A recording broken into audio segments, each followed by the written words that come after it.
Good evening. Question time, extra time with John Peter, myself, Stephen Nolan. We are taking your calls tonight right through until 1 o'clock about all the hullabaloo that was on Question Time this evening, be it about energy, be it about the voting age, be it about Michael Gove and the Will Self spat, and of course HS2 in there too. Charlotte Jones asked that question.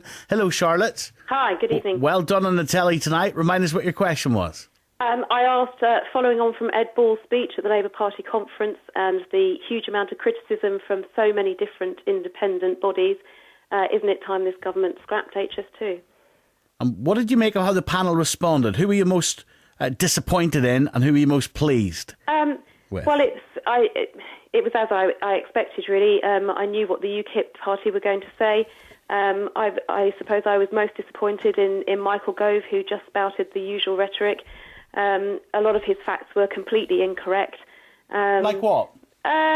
Talking about the West Coast Main Line being full, we know for a fact the West Coast Main Line is only 52% full, and that fact was revealed in court when we took the JR earlier on this year. Because you're affected by this, right? I am. I do live on the route, but I object to being called a NIMBY.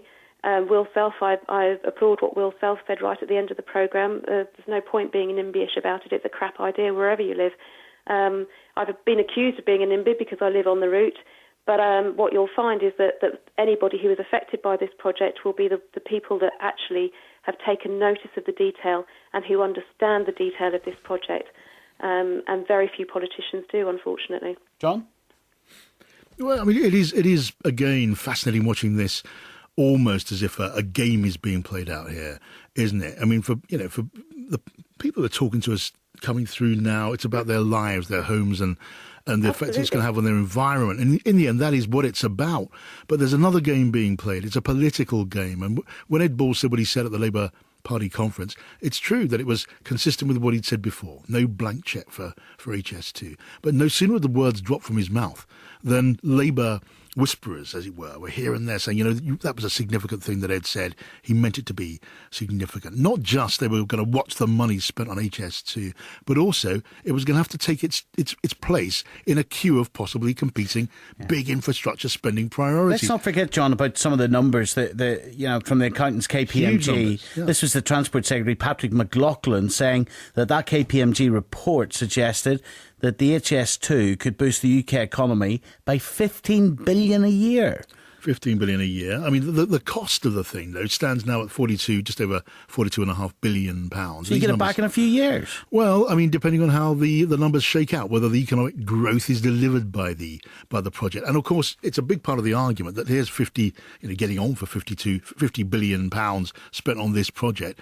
You could spend that same amount of money, even over an incredibly long timescale like this, stretching to 2033, on other projects, and get economic gain in other ways, and potentially political elbow room as well. Because if Labour decided they're not going to go ahead with this, well, they could start picking their projects here and there and offering sort of attractive goodies by way of infrastructure investment up and down the country. Right, well, there were loads of calls in this tonight. Pete in Bedfordshire, what do you think?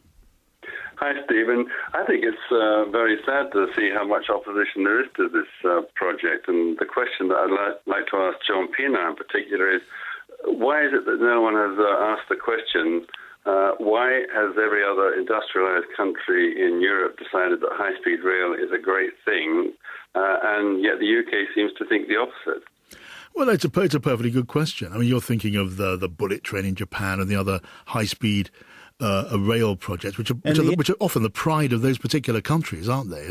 But there is an answer that comes back, and you know this before I tell you, that HS2 is to some extent a vanity project, that it's a monument to political decision making, a piece of history yet to be made, and that's colouring politicians' judgments too. In the end, there's going to be a judgment taken, and ultimately there's going to be no telling whether it was the right one or the wrong one, because we're only going to know the effects of the judgment that was taken, not those that were not.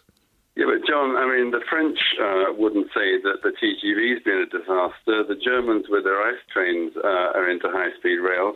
Even the Spaniards have got a fantastic high-speed system, and so there must be something good about it.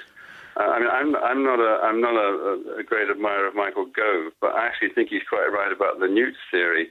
And it's quite sad to see how reactionary we are to new projects in this country. And you think, where would a magnificent engineer like Brunel have got to if he was alive today? He wouldn't have got away from the starting block. It would probably be quite interesting, Pete, for you to speak to Charlotte Jones, because she's going to be affected by this, and it is going to be on her doorstep, so to speak. Charlotte, Pete's just wondering if it is not my backyard syndrome. Again, it comes back to the NIMBY argument, but actually for me it's much more about the national argument and whether it's in the national interest. And despite the fact that it goes through my community, doesn't really matter. It's about whether it's a good enough project for this country at this time, and it absolutely isn't.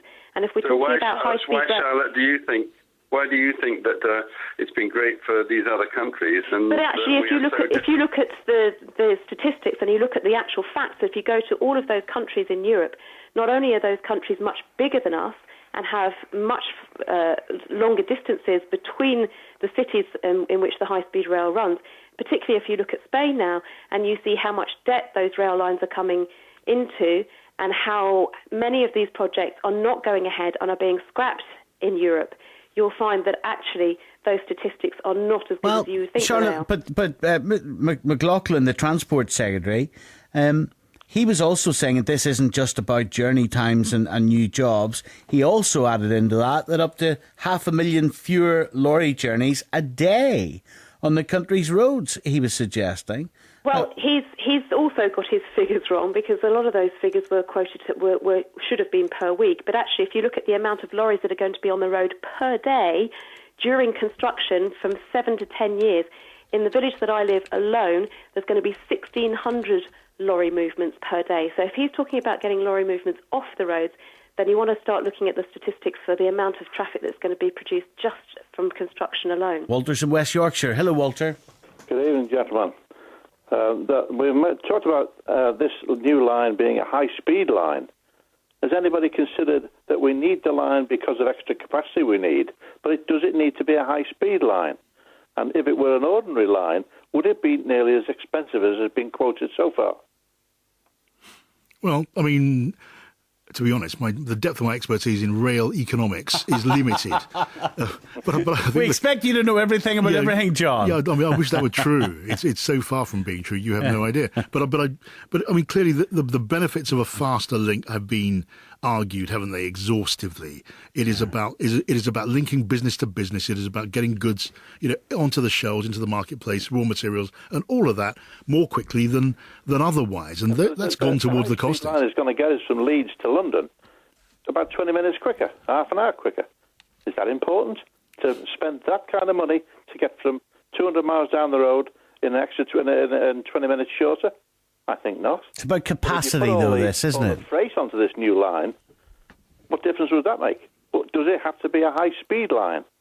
Well, the train's going 130 miles an hour already. It's a fair question. Listen, John's saying that he's not an expert in this. Fair enough. I'm sure there is one listening.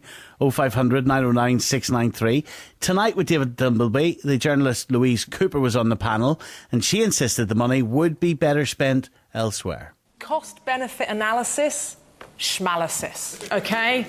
I'm letting you into a secret. Economic models are rubbish. Do you think it should be scrapped? I think the money in austere times could be better spent elsewhere. Okay. Graham's in Cheltenham. Hello, Graham. Oh, good evening. I'm quite shocked at the political immaturity that's coming across this morning. I'm equally as shocked with John Pienaar, who I'm normally a fan of his. Yeah. For him to say that the H2 is a vanity project. No, that wasn't that. To be fair, let me just say, of course, that wasn't my assertion. I was saying that is an argument that's been put forward by those who oppose it, that it isn't justified economically. It is a piece of vanity on behalf of its sponsors. Oh, yes, it is. It is justified economically. Can you imagine us not having a Channel Tunnel today? Can you imagine London without the orbital motorway?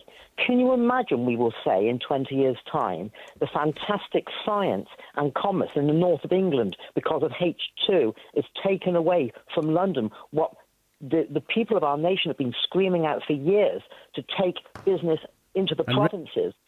And these NAMBIs, particularly that lady just now, talking about the lorries that are going to create a mess on the roads because we're going to be building this.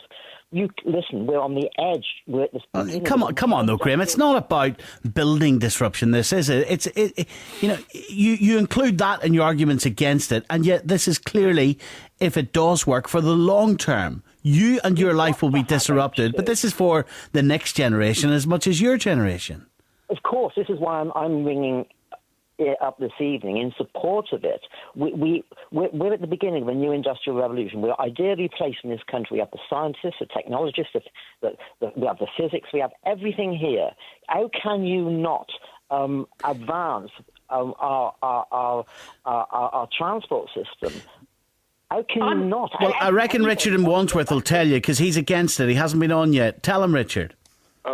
Yeah, my point about this is I've got two really. Well, one is simply the demand. You know, the case for this has been described in sort of economics and the benefits of getting there 20 minutes sooner. I believe, and I'm willing to put your money at stake to prove it, that 95% of people in this country are very happy with round about 100 plus mile an hour train services, so long as there's enough trains and they run to timetable. What do you reckon, John Pienaar? Is this Will Self back on with us now? Look, I mean, it's a polarising argument, isn't it? It's not for you or me, Stephen, to adjudicate on this and say who's right and who's wrong. I mean, this fight is going to go on certainly through the next election, and actually beyond that, because I'm not sure if there is a change of government, they're going to make a decision instantly on how they're going to deal with this project. By the way, Steve, there's a technology point as well, which is that until a new technology has been invented to deal with it, if you run trains at 200 miles an hour instead of 100, you've got to increase the stopping distances, gaps, by double. How do you know all this stuff? Oh, I tried to invent something to do with this about 20 years ago, but it sort of fizzled out. But I just read old railway magazines sometimes. Anyway, that is the bottom line, and if you don't adhere to that, you have things happening like trains running into themselves and so forth. Don't forget about the projections here. A high-speed line would run between London and Birmingham from 2026, then it would be extended. This is the proposal. It would then be extended to Manchester and Leeds from 2023. So we're looking at 20 years down the line. I'd be well gone by then. Very exciting that we're going to do this. Dennis in Hastings. Hello, Dennis. Yes. I was very surprised that on the question time tonight, none of the panel, nor Dimbleby, nor anybody audience brought up the point that this 40 or 42 billion does not include the cost of the trains, which I've heard last week. It's going to cost another 10 billion. Well, now, aren't they saying that it's 42 billion and then... It is. They're saying that there's 42.5 billion, 42.6 billion, and they've got a contingency fund of 14.4 billion. Yeah, but that's just for overruns. That's not for the trains. The trains is extra on top, 10 billion, so I heard last week. But can I just add in there that it doesn't actually include the VAT either? Oh, there you are. So when Labour say that they will scrap this if it goes beyond 50 billion, we already know that it's going to go beyond 50 billion. And it was very interesting tonight to hear Labour say that they in fact didn't say that they still supported HS2. What they said they supported was a north-south line. Now, does that mean that Labour are considering changing the plans for HS2? We also have to remember that HS2 is an ultra-speed line. It is not just high-speed rail.